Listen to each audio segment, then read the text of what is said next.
Hi guys, welcome to my Q&A with Rhiannon Lambert. Hello. So Rhiannon is a nutritionist, and I basically put out that we were going to film a Q&A, and the response was incredible. Can't believe it. Like, honestly, we were just going through some of the questions before we started filming, and it was amazing. Like the range of questions that you guys have, whether it be on nutrition, health, food, just kind of that whole general sphere, which is what you do. It is, but it's a big world out there. Yeah. It's a bit mind-boggling, nutrition, because it's evolving constantly. So even in my job, I'm learning every single year and doing constant courses to keep on top of it. But those questions, can't wait to answer them. Yeah, so we're just going to dive straight in. I've got a mixture of Instagram DMs that I was sent, and then we're also going to go through some questions that were left in the comments. So let's get going. Okay, so first up, we have a question asking, have you ever heard of intermittent fasting, and what do you think of it? I love that that came up because it's such a current topic, isn't it? Yeah. Everybody's talking about it in the media, intermittent fasting, and I think first of all, you guys have to know that the only research that's been done is on animal studies, so it doesn't relate to humans. Okay. So there's not enough to show that it actually works. So if you're talking about weight loss with intermittent fasting, it's more about, it's still the whole, you're eating less throughout the period of time, rather than the fact that you've got this prolonged period without eating. Okay. And also benefits with men and women. Yeah. So a lot of the research is on men that has been done. Okay. Females, because of our hormonal interactions, it's not as beneficial. I don't know about you, but if I don't have breakfast in the morning, awful. Whereas I know my fiance could do it and be totally fine. Yeah.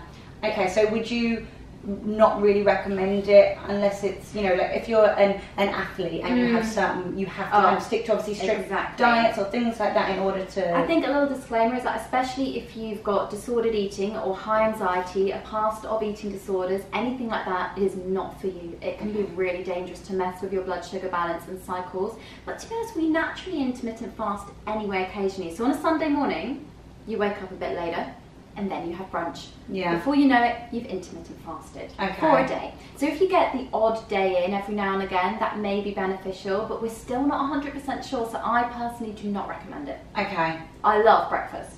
It's just, I love it. You love food too much. So it's too much to do. Okay. Yes. Have you ever struggled with anxiety when it comes to food? This person says, I've always had problems with eating foods that are considered bad for you but taste amazing. I always feel like I need to eat healthy for a month straight afterwards because I feel so guilty about it. I feel like no one around me really gets it, and that makes it even harder. Oh, good. I think honestly it sounds like we have a bit of a problem there with the relationship with food, maybe slightly disordered eating habits. Okay. Sometimes, okay, if you find yourself obsessing over A, your shape or weight, or B, all you can think about is food so often that it disturbs your everyday routine and it's disruptive, then there's a problem. That's almost a criteria for having an eating disorder. Oh really? So are they kind of the signs that you see before someone might progress to have an eating disorder? To be honest, something called orthorexia. It's a very new eating disorder. I do discuss it in my book Re-Nourish. Okay. But it's an obsession with just having pure good foods, and I think the word you mentioned there was a fear of having bad foods, whereas actually no food is good or bad. Everything can be enjoyed, but it's the quality of your diet overall, how frequently you have it, and portion sizes. So the fact that we've got a problem there with thinking you have to eat really good for a month after, that's no way to really live life. And I really would advise you to seek professional help, and there's tons of it out there. The charity Beat is amazing. Okay. I work with eating disorders in my clinic out there. There's help, and maybe you just need to find the right person. Okay, I will leave links to like Beat and things like that. Yeah, like, we'll put the charities underneath down below so that you can check that out if you want to. Okay, this one, when I read this, my heart broke. Okay. So this girl says, my friend has recently started working out and changing her diet, but I'm getting a bit worried because she eats the same food every day. Egg whites on toast for breakfast, chicken and rice for lunch, and some kind of smoothie for dinner. I don't really know much about nutrition, and I just want to make sure that she's healthy inside and out. Thank you. Oh, that's heartbreaking. First of all, what a good friend. What an incredible friend. Yeah. Like, we all need a friend like you. We do. That's incredible. We do. She's just looking out for her friend and doesn't really know. She's admitted, I don't really know much about nutrition, but I feel like that maybe isn't Right. Yeah, and I think she's picked up on it there, because it's not right at all. I mean, that's a very restrictive diet, very bland, definitely not enough food if you are working out, and for anybody, to be honest with you. I mean, a smoothie for dinner isn't going to be giving you a lot of the nutrition you need. You're probably lacking protein in your smoothie, you're probably lacking enough fibre that you need daily anyway, and healthy fats, depends what's going in that smoothie. So how do you think she could approach her friend? Now that you've said, actually, no, I don't think that is a great diet, how do you think she should approach it, really? It's very tricky, because you don't want your friend to then turn away from you and be scared to talk to you in the future. So being a bit overbearing and saying, I know you've got a problem, come on, you've got to get help, is probably the worst thing you could do. It would be a more gentle kind of, so who advised you to eat like this? Yeah.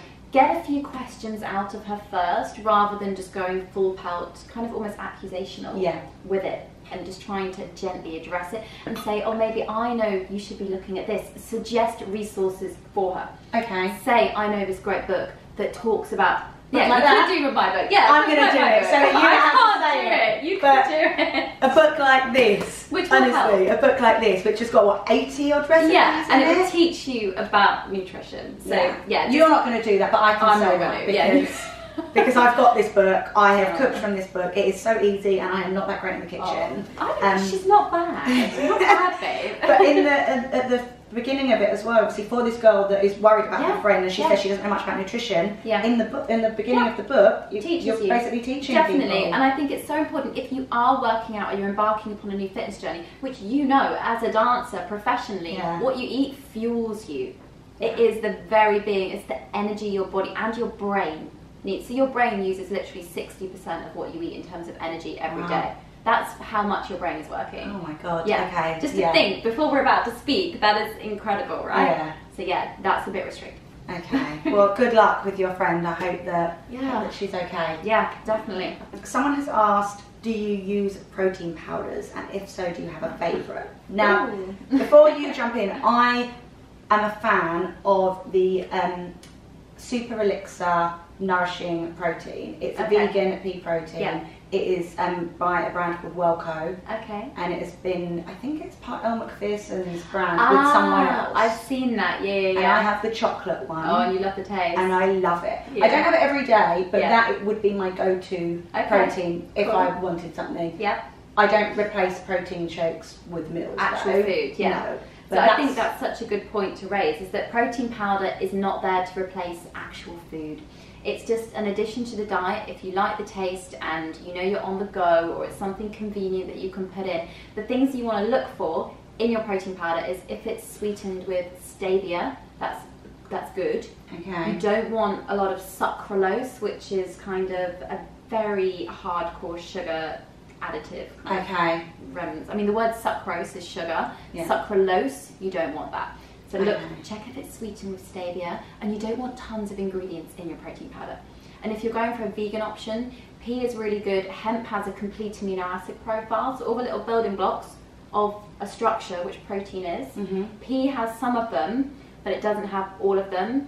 So just be very wary of what you're getting from each different brand and where it's sourced from. So if it's just pea, that's great, but some brands have pea mixed with soy, mixed with whey, and they blend them all in because it's probably a bit hard on your stomach, or it may not be great. And obviously it's got to taste good. Yeah. Are you against whey protein, or? I think it depends on, again, whey isolate. So I work with a lot of like Olympic athletes as well. So with them, I'm always recommending after a workout they use isolate because it's faster in the bloodstream. It's absorbed very quickly. Whereas if they use concentrate, it's a slower release. Okay. So it's all about that, really. Okay. Ultimately, find one that tastes good. And has got is sweet with stevia. Yeah. Stevia is what we need. That is what you want. Okay. Oh, and I feel like this is probably a question that most people have. Okay. Anticipation. I just wondered how you can stop eating sugar or do it less. Oh. In theory, I find it easy and all, but in real life, I've got a massive sweet tooth, so actually I need to know what can I do. We know it's not that great for us. Yeah, I mean, there's no disguising the fact sugar doesn't really offer you tons of nutritional benefits, but there's nothing wrong with a small amount of it in your diet. It's not going to harm you, and I think there's a big misconception that sugar is the devil. But then again, if you are consuming it in large quantities every day, like even like a teaspoon or 2 in your tea, and you're having like 4 cups of tea a day, that's when it becomes a problem, or it's hidden in like ketchup. Check the labels is number 1, because items you may not expect, even some veggie burgers, have a lot of added sugar in them for taste. Okay. So you want to check your ingredients. Second of all, make sure your blood sugar balance is steady. So it's something I talk about in Re-Nourish, but if you're going a long period of time without food, you'll start craving sugar, because the fastest form of energy is sugar. So your brain's going to be like, give me energy now, give me energy, I'm craving it. Which is why people feel a little bit faint, or they do faint, you give them sugar for an instant boost. Obviously this doesn't apply to anyone with diabetes or anything, just be very, very wary that you are an individual and you are unique. But I would advise going for things with healthy fats. So one thing I do is nut butter. A small amount of that still gives your brain that happy feeling, because it's getting a bit of really good fat that it likes, and it gives you a little bit of that similar feeling you get when you take sugar, not quite the same process with the neurotransmitters, like the feel-good hormones. But yeah, try and switch to fruit even. There's nothing wrong with fruit. Honestly, there's this big misconception, but then I used to do it as a teenager. I thought bananas were, I was literally like, about to say, I know people that don't eat bananas because they think it's really carby and bad for you. Yeah, no, not true at all. I mean, you digest fruit so quickly, literally it goes right through you. Okay. It's fine. Fruit is your friend, guys, basically. I love that. Fruit is your friend, yeah. This is one for maybe any students out there. Since I go to uni and I have to get up early in the morning, can you please give me a fast and healthy snack recipe that I can make in the morning or the day before? Love it. Okay. Yes. Are we gonna reference the book? Well, I can this time. I don't feel so salesy this time doing it. Honestly, egg muffins are my favourite thing. That's so easy to make if you like eggs. Or this one, roasted egg muffins. Oh, they look so quick and easy to whip up, and you take them with you on the go, and you can put anything you want in them. So I love them with feta cheese, or you could make them with, if you eat meat, you could put some bacon in it, or anything you want. Halloumi is really good in those, or roasted chickpeas on the go. So this is the snack part of your book, isn't it? I've got a whole section. A whole section on snacks. Like healthy granola bars, things like that are just so simple and easy. Even things like edamame beans on the go are a really good option. Trail mixes, you can make your own trail mixes. To be honest with you, snacks are a really important thing, and you can make dips if you've got hummus at home and stuff. These are one of my favourite things in the world. Oh my gosh, avocado fries. I've never tried those. This should be one you try, because honestly, it's so simple and quick, and then they keep really, it's like a nice crunchy bit the next day, it's soft in the middle. So this is all stuff as well that you can obviously batch make, and then will last like a couple of days. I think for students as well. Oh my goodness. Just want something that, And if you don't want avocado, just make normal potato wedges. That's actually a really good snack. Sweet potato wedges? I love sweet potato. Good. Honestly, chuck it my way. I actually received quite a few questions on this next topic. I've just picked one of the questions, but hopefully it will be able to answer all the others that I've got as well on the same topic. So this says, hey Danielle, I was diagnosed with PCOS, which puts my hormones out of balance and makes it super difficult to lose weight, but super easy to gain. Is there any foods I should stay away from, aside from all the junk food? So first of all, PCOS. Yes, the polycystic ovary syndrome is so common. It's something that actually I think women need to speak out about a lot more, because so many people have gynecological problems, concerns. Endometriosis is another one, and actually there's a lot of literature that suggests that you should be limiting refined carbohydrate intake if you suffer with this. You do want to keep kind of sugars at a low. It's not that you need to avoid it, you just need to limit it. And I would change the composition of your plate, so make sure you've got more vegetables than rice on your plate. Such a simple, easy swap that really makes a big difference. But healthy fats are very, very good for hormonal balance. So looking at things like your salmon if you eat oily fish, avocado, nuts, seeds, all those things are such a good component. But it's really difficult, because with some cases, I mean, everyone's unique. It's like with the thyroid. It's one of those things where people with thyroid conditions, you are all unique individuals, and you definitely need to get specialist advice. If you're going to change your diet, just seek out a one-off appointment or something. Make sure you're doing it right. If you're going to do something, you might as well do it right if you can. Or if you don't have the financial, sources, go to the British Dietetic Association website, the BDA, and have a look at their fact sheets. And they provide fact sheets for things like polycystic ovary syndrome or food and mood or anything you're interested in. Oh, well, okay, so these are people that have actually got medical conditions. Yes, you should definitely look up professional help. Okay. Yeah. So much information you're giving. I know. This is one, and I actually know that this girl is a dancer. Okay. So. Did you used to dance with her? Yes, I know, yeah. I've actually worked with this girl before. Cool. And she has basically asked, I would love to know how you can train effectively if your body eats muscle as soon as you start working out. Basically, she thinks that her metabolism is so fast that basically she's working out and then she's eating, but nothing, she's not seeing anything. No. I think that must be so common. Obviously, those of you that follow Danielle, you'll see that she's super in shape, but she is a dancer and she spent her whole life being so active that your body's used to a threshold. Yeah. So you reach a plateau, you get to a point where our bodies are clever, they get used to things really quickly and they like it. So what your friend will find is actually, in order to gain any muscle, there's no easy way around it, you have to eat more food. Like you have to up your intake, your energy intake massively and change the composition of your diet. Yeah, I was going to say, there are obviously things that you need to eat more of. A lot more energy dense foods, a lot more, so things like a lot more nuts and seeds, a lot more I'd say 1.5 grams per kilogram of body weight if you're lifting weights, maximum. You don't need to go any higher than that. And then carbohydrates. Please, you need carbs. If you're a dancer and then you're in the gym, carbs are literally life for that. And if you're not eating enough of it, you won't see any results. It's hard because I feel like as well, you'll look at social media or you look in the press and you see, this celebrity is cut out all carbs.